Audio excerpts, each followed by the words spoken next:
Moi, je trouve que c'est une bonne méthode d'évaluation. C'est des petits examens qui nous préparent au gros examen final.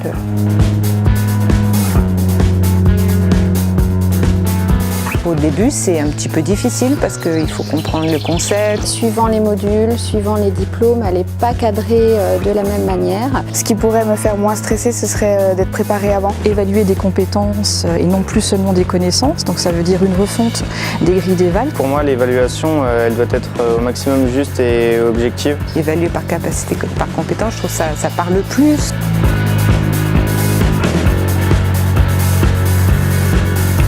Comment je suis formé? Formée à la pratique de l'évaluation certificative, je ne le suis pas. Sur le terrain, on n'en a pas vraiment. Il va falloir demander à ses collègues. Elle est souvent informelle, notamment à travers les rencontres que l'on a avec le président de jury. On rencontre quand même nos inspecteurs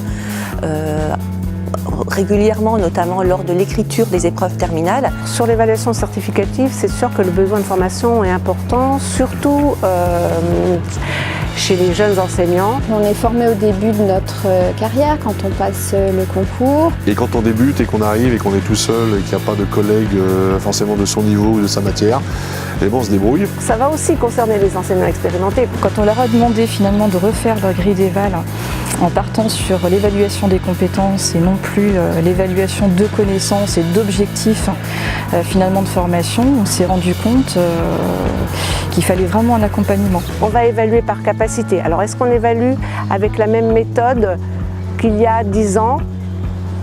Je ne crois pas. Donc il faut effectivement que tout le monde passe sur l'évaluation et la formation.